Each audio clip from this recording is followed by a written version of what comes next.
Hey guys, how's it going?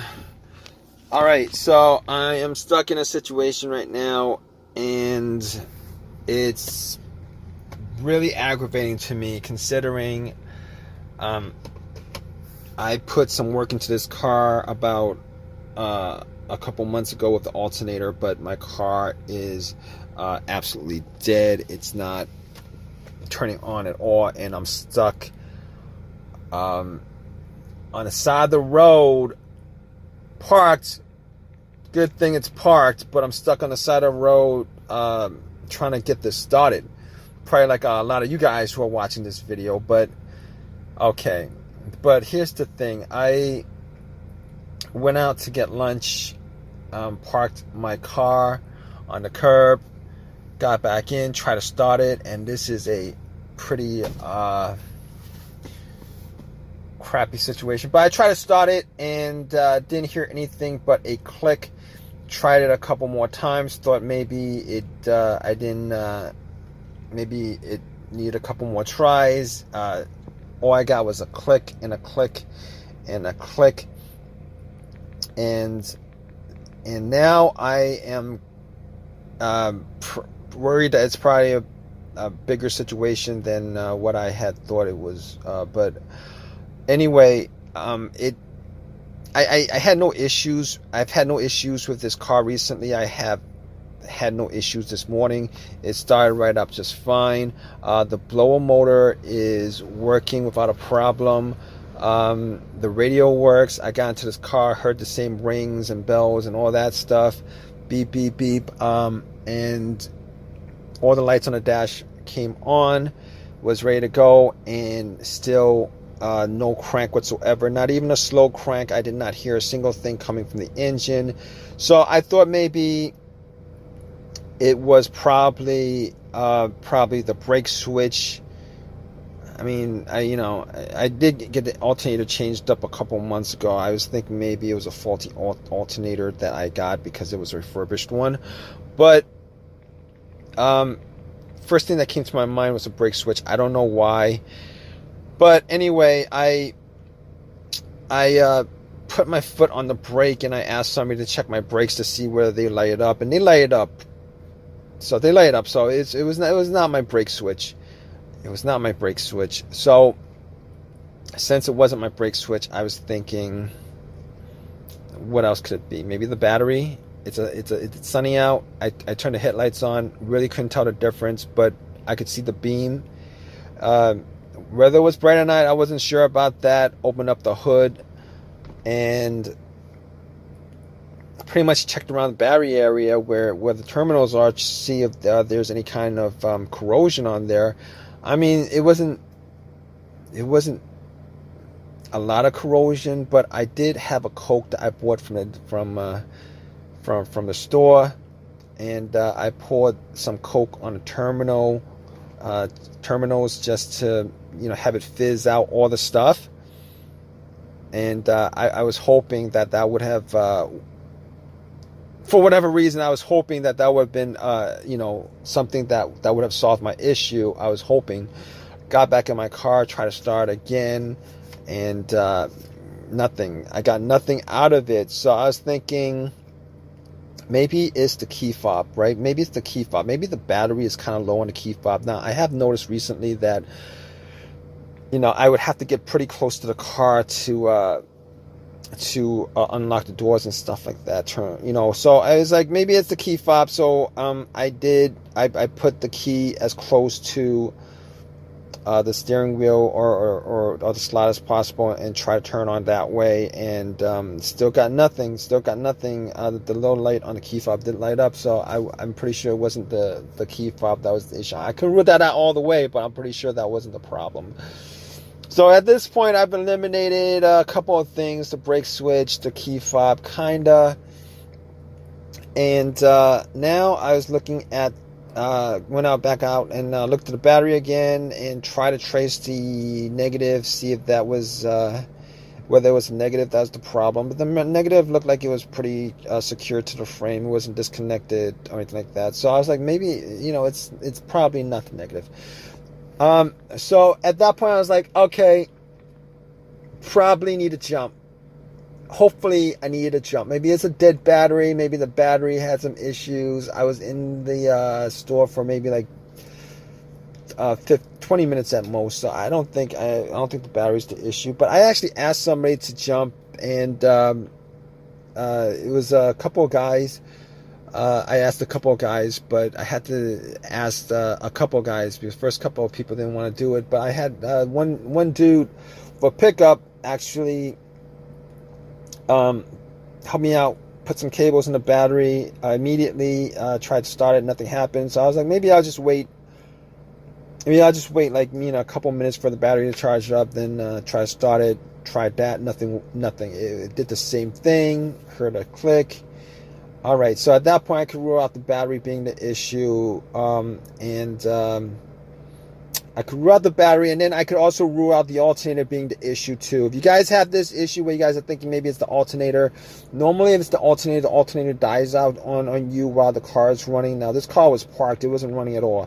So basically, what happens is if your battery has been drained because the alternator wasn't charging your battery because the alternator had mechanical issues or whatever and wasn't doing its job, if you put cables on the battery, it should jump up and it should crank, and it should crank over, and it should just you should be able to have the car crank over and the engine come on and stuff like that. But when you take the cables off the battery, it would die out. But this isn't the situation because it didn't crank at all. So I could actually just check off the alternator at this point, 100% just check off the alternator off of that list. So I've checked off a couple of things. I could also check off the fuel pump. I could check off the fuel pump because the car's not cranking at all. Now, if it was cranking and it wouldn't crank over, that'd be a whole different story. I'd do a scenario. That scenario would be like it could be a couple of things, such as the fuel pump, a gas issue, a spark issue, etc., etc. But that's not the case here. All right, that's not the case here. So basically, at this point, I've ruled out a bunch of stuff. What else could there be? So I'm thinking, okay, at this point, hopefully it's some simple fix like a fuse or relay, So I was thinking to myself, could it be maybe the relay that's the problem? All right, could it be the relay that's the problem? Now, I actually took the cover off the fuse box, checked out the fuses, see if there were any burnt fuses at all. Did not see anything, did not spot anything that was out of the ordinary. No weird burnt smell, no fuse that was brownish or anything like that. But I didn't take all of them out. And on top of that, I did not have a fuse tester on me, so I was not able to clearly say 100% that it wasn't the blown fuse that was causing it. But just by deduction, I've had 2 no-start issues on cars that I've had before where the fuses were the problem. And the situations were as follows. I had a Honda that had a blown fuse that caused my car not to start, but in that situation, nothing worked inside the car. There was no electricity at all. Like no electricity at all to any portion of the car. It was as if the battery was taken out of the car and it was getting nothing. So in that situation, looked at it, and I was pretty sure that the main fuse was blown. So I put 2 screwdrivers, connected them together to where the main fuse would connect from the battery cable to the fuse box, and the main fuse was on the fuse box itself, and the car lighted up, rang, and started up without a problem. That was the situation where that was an obvious situation where it was the main fuse that was the problem. The other situation that came up was what was it? Okay, the fuse. It was either to the fuel pump that blew, or the fuse to the ECM that blew. That situation, pretty much, I was able to crank up the car. Every single time it cranked up, but it was just wouldn't turn over. That was that situation. It wouldn't turn over. It would crank, crank, crank. It would turn over.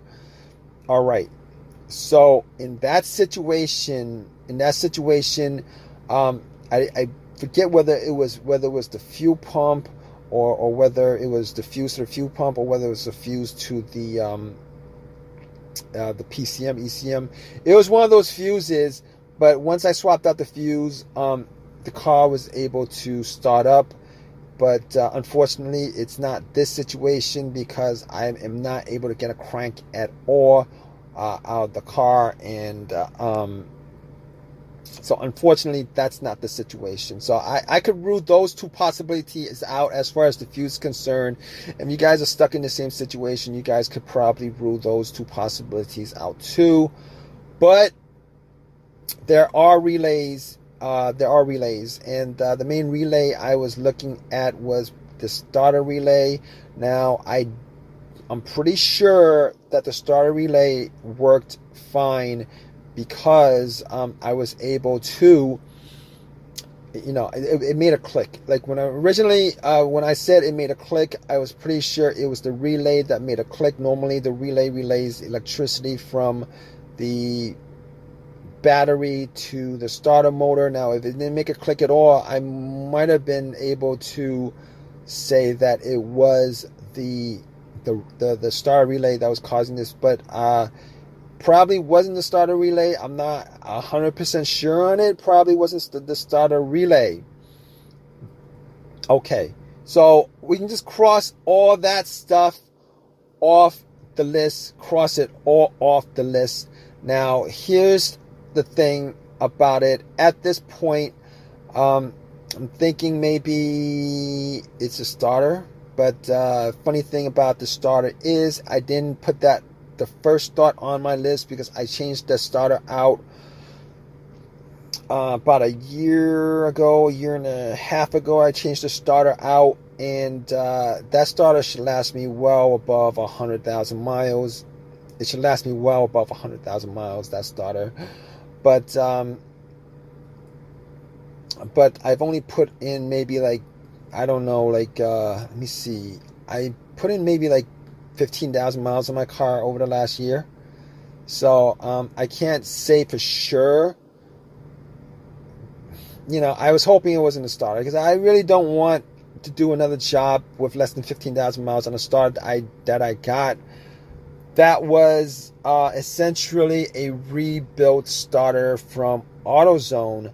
Now, I could, if you guys are in this situation, what you guys could do, if it's like an emergency situation where you guys really need to get to somewhere, and hoping that maybe you guys could get home or to an auto shop to figure out the problem, you guys could take like a crowbar, and if you guys can get to the starter, just bump on the starter.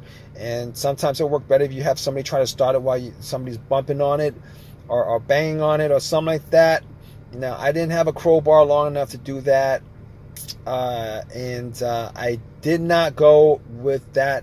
I didn't go and do that.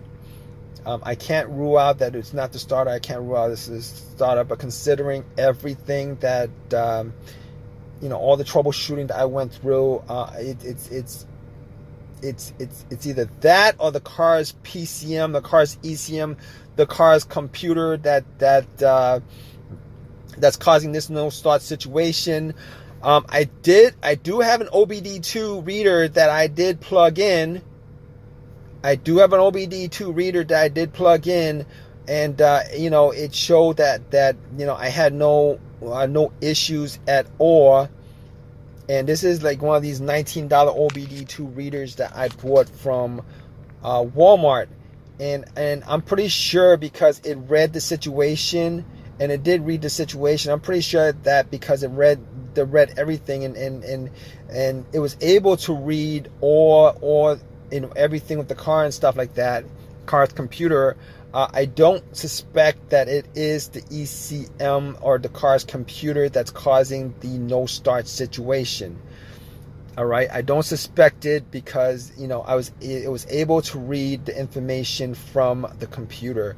I've had normally it would be a computer issue if if your OBD2 has issues reading, connecting with the car's computer. So I can't rule that out 100%, but at this point I could pretty much just rule that out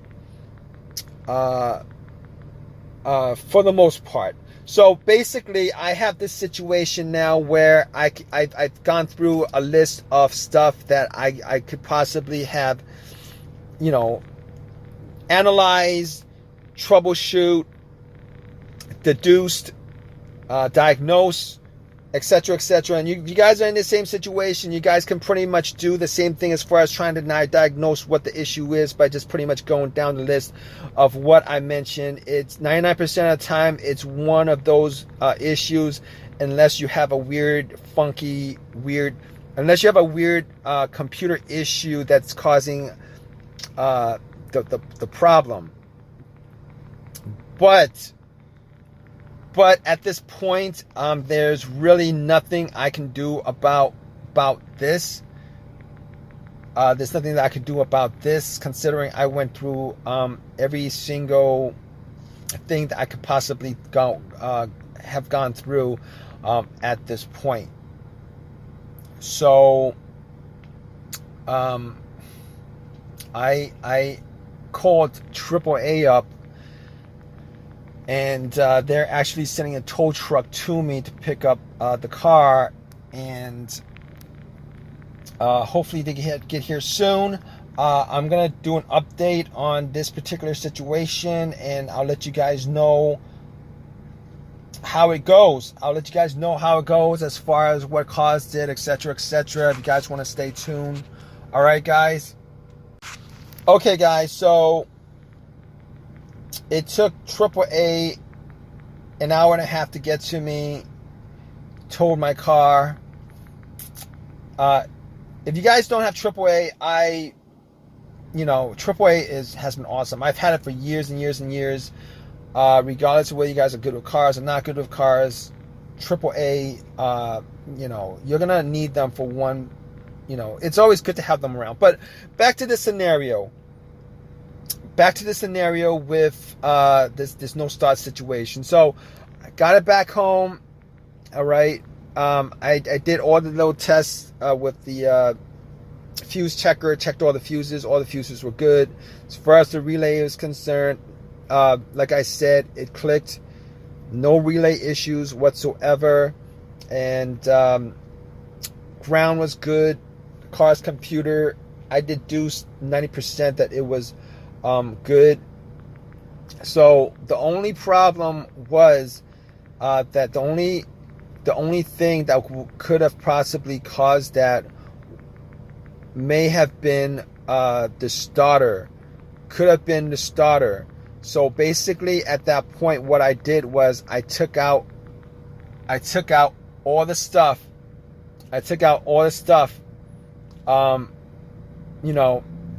Just to get to the starter, just to test it out. Now, I did do a test on a relay where I put like a paper clip and connect two of the sockets, two of the slots, and I didn't get anything from it. So I was like 90% sure it's a star. But once I took everything off, I actually connected a line from the battery to the starter itself, and tried to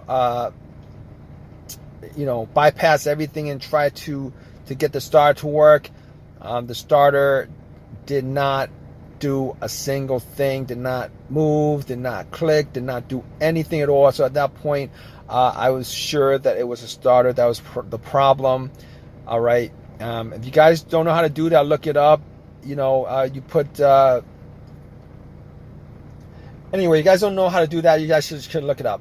But I managed to take the starter out, got to AutoZone, and bought another refurbished one because I wasn't going to spend $350 on a brand new starter, considering and then get another one for free. Obviously, these kind of situations, rebuild starters is pretty crappy. If you guys didn't know what they do with rebuild starters, what they do is they'll fix that one component on that starter that's broken, but the rest of the starter, would still be would still have the same mileage that it had when you gave in that broken starter to have them rebuilt it when you gave the core in, so, or whoever gave the core in. But whatever, it is what it is. I wasn't gonna spend $350 versus a lifetime warranty or free. And if I had the choice, if I had it my way, I would have, if they gave the brand new starter a choice of a brand new starter for free, or the refurbished. Obviously, I'm going to take the brand new one, but in this situation, I was going to shell $350 for. So I got the starter, I popped it in, put everything back together. No, I popped in the starter, made sure the starter was good, and once everything was put together, I turned the car on. It cranked up. It worked as normal. Did that a couple of times. It did that as normal. So it was actually the starter. It was actually the starter that was the problem. It was the starter that was the problem. So if you guys are having the same issue and you guys went down the list of all the stuff as far as the troubleshooting and the analysis of all the stuff that I've mentioned, 99% of the time is one of those issues that I mentioned as far as my personal troubleshooting on this car was concerned. Now, if you guys have any comments, please leave your comments in the comment section. Please subscribe, and please give me a thumbs up for this video. If this has helped you guys out in any way, please give me a thumbs up on this video. All right, guys.